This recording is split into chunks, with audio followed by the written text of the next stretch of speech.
Imagine waking up to a world that believes you're dead. This is the eerie true story of Essie Dunbar, who was mistakenly buried alive and spent 47 years proving she wasn't a ghost. Discover the mysterious events and unwavering resilience that make Essie's tale unforgettable, and let us know where you're listening from. Also, don't forget to subscribe. Essie Dunbar was an ordinary black girl who grew up in a nurturing family in Black Village, South Carolina. She was a kind-hearted girl with a beautiful spirit and a captivating smile for everyone. Despite her gentle nature, Essie suffered from epilepsy and frequently experienced seizures.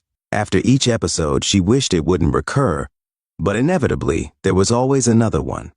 The most challenging part was having these attacks in public places. It often took her a while to gather the courage to go out again. Her childhood was characterized by numerous such episodes. Nonetheless, Essie matured into a remarkable young woman, diligent and resolute in her pursuit of success. By the time she turned 30, Essie was living independently in her own apartment, juggling 2 jobs, and steadily advancing in her career.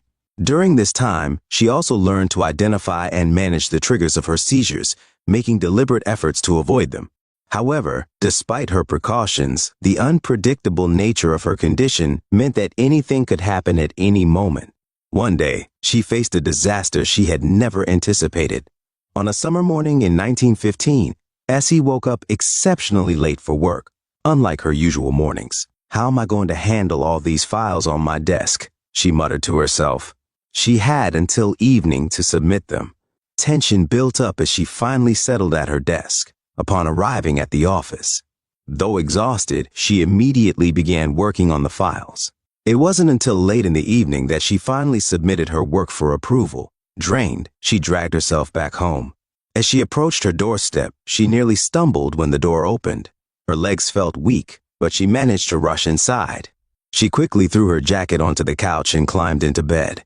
In all this, Essie neglected something crucial. If only she had known, that night would have changed everything. Completely exhausted, Essie forgot to take her medication. Sadly, later that night, disaster struck. Essie abruptly woke up with a start, gasping for air. She was experiencing another epileptic seizure. Realizing what was happening, she managed to activate an alarm near her head, hoping desperately that it would alert her neighbors. Initially, luck was on her side, but it didn't last long. When the neighbors heard the alarm, they dialed and rushed to check on her. Upon arrival, they knocked repeatedly on her door, but received no answer. They decided to break in, presenting a terrifying scene for Essie. She was seizing and already unconscious. Quickly, she was taken to the hospital where Dr. D.K. Briggs attended to her. After examining her vitals, he found no signs of life and declared her dead. When the news reached her sister, she was devastated, believing Essie was merely dreaming. Her sister stared wide-eyed, lost in thought. Reflecting on the past, they weren't just siblings but also best friends. A few months prior, they had made a list of things they wanted to accomplish together. What will happen to all those wishes, she wondered, tears streaming down her face, believing things might have been different if Essie had been there that tragic night. She wished she could have been by Essie's side in her final moments after being declared dead. Essie's funeral was scheduled for 11 a.m. the next day, allowing her sister, who lived in Allendale, time to catch a train to Blackville. The train was expected to arrive shortly before the funeral, and Essie's sister had promised to attend. Neighbors, friends, and family gathered at the church, but Essie's sister was running late. After waiting for a while, the priest began the ceremony, hoping she would arrive later. It was a beautiful service, officiated by 3 priests. After the sermon, as Essie's sister still hadn't shown up, everyone grew concerned. Had something happened on the way? Perhaps she had changed her mind about attending the funeral? With no one sure how much longer she might take or if she would make it at all, they decided to proceed with the burial rites. They began lowering the wooden coffin into the grave, and the morticians started covering it with dirt. When they were almost halfway through, suddenly a loud wailing was heard. It was Essie's sister, rushing toward the grave. "I have to see my Essie one last time, my dear Essie," she cried out. She appeared pitiful, wailing loudly because she wanted to see Essie just once more. She approached the priests and asked if they could reopen the coffin. "Let me see my sister's face one last time," she pleaded. Everyone felt sympathy for her. The priests held a brief discussion and decided to honor her request. The wooden coffin was pulled out. Unbeknownst to everyone, a bigger drama was about to unfold. Once the coffin was back on the ground, some men removed the screws, and one mortician lifted the lid. Immediately, the lid came apart with a loud noise. Instead of finding Essie's lifeless body inside, she was alive as the coffin opened. She sat up and smiled at her sister before turning to face everyone else with a smile. Chaos erupted in the church and backyard as everyone fled in panic. Even the priests, in their haste to escape, fell into the dug grave. One priest suffered several broken ribs when another stepped on him while trying to exit the hole amidst the confusion. Essie, unaware of being the cause of the chaos, joined in the frantic escape. Making matters worse, Essie was running aimlessly and headed home. Everyone who encountered her along the way screamed and fled, convinced she was a ghost for the rest of the day. Essie stayed indoors, not understanding what was happening, but realizing that everyone was terrified of her. She knew she had to remain inside.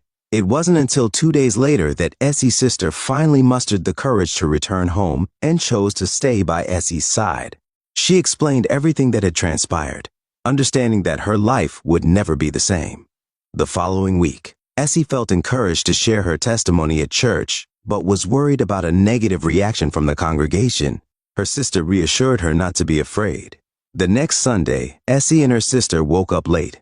Both had difficulty sleeping and spent the night contemplating what the future held. Essie almost decided not to attend church. However, her sister insisted that she needed to share her story.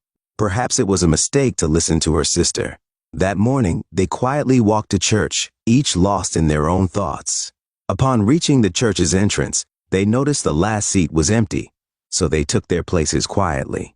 Everything was going smoothly since no one had seen them yet. However, someone soon spotted them. An elderly woman glanced back and immediately screamed upon seeing Essie, then fled the church. Other congregation members also panicked and ran, while some remained. Among those present, some were merely curious, others were skeptics, and only a few believed Essie. Once everything settled, Essie gave her testimony. Despite this, even those who stayed away refused to approach her, still frightened. Nonetheless, Essie was relieved to have shared her story, proving she was not a ghost. The doctors had mistakenly declared her dead. Nevertheless, people continued to claim she would soon return to wherever she came from. Essie outlived some of these skeptics. Over the years, as she received mixed reactions from the locals, some would flee upon seeing her, others sought autographs, and the rest asked odd questions. Essie struggled with her reality. Eventually, she accepted it and chose to live her life to the fullest until her time came. This time, she never returned. It was 47 years later when Essie, now 70, briefly fell ill and finally passed away in May 1962. Those who remained by her side were heartbroken by her departure, but there was still hope. They had a second chance to be with her, as she could have died the first time she was buried. This story has neither been confirmed nor debunked, but many newspapers such as The Times, the Democrat Augusta Chronicle, and 14 Times reported on Essie's story. Additionally, a book by John Bonds titled Buried Alive lends credibility to his account. What are your thoughts on this story? Do you believe Essie's incredible story is true, or is there another explanation? Let us know your thoughts below.